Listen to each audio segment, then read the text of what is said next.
Jumpa Manoj Punjabi. Ini proyek film horor dibintangi Arya Saloka, dipasangkan sama Natasha Wilona. Berikut kegiatan Arya Saloka saat selagi belum kembali ke Ikatan Cinta, main film bareng Natasha Wilona yang diproduseri Manoj Punjabi. Seperti diketahui, beredar foto Arya Saloka bertemu dengan Manoj Punjabi dikabarkan akan membuat film bareng Natasha Wilona. Adanya pertemuan Arya Saloka dan Manoj Punjabi yang dikabarkan akan main film bareng Natasha Wilona itu malah menuai sorotan fans sinetron Ikatan Cinta. Rupanya, ada harapan fans agar sinetron yang dibintangi Arya Saloka dan Amanda Manopo pindah ke layar lebar.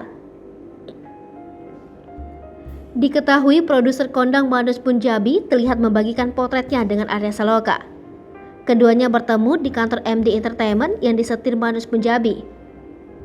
Diunggah lewat akun Instagram pribadinya, Arya Saloka datang mengenakan kaos hitam. Pertemuan keduanya pun tampak mengisyaratkan soal proyek Arya Saloka terbaru. Manoj tampak menuliskan caption yang meminta saran proyek dari warganet.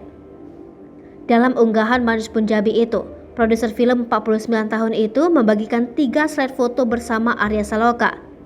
Pada slide pertama, keduanya terlihat berjabat tangan sambil berdiri dan tersenyum.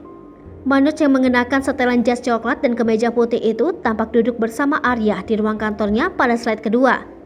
Pada slide terakhir, keduanya tampak foto berdekatan dan tersenyum dengan latar belakang dinding yang memperlihatkan potret Manoj Punjabi. Sontak warganet pun berbondong-bondong mengomentari postingan produser beken itu.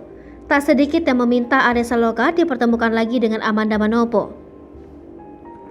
Warganet tampak menginginkan akting keduanya dalam film Ikatan Cinta.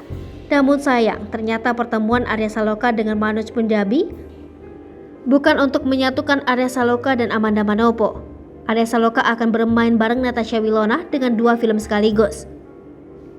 Arya Saloka dan Natasha Wilona dipilih sebagai pemeran utama dalam film tersebut setelah syuting film Gadis Kretek. Bahkan Arya Saloka dan Natasha Wilona main 2 film sekaligus, yakni berjudul Kisah Tanah Jawa, Pocong Gundul, dan Ganjil Genap. Film bergenre horor ini sepertinya akan menjadi film pertama yang diperankan oleh Arya Saloka.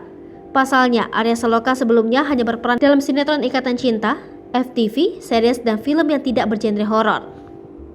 Hai pemirsa Sri Popo TV, jangan lupa komen, like, dan subscribe, serta tonton terus berita-berita terupdate lainnya ya.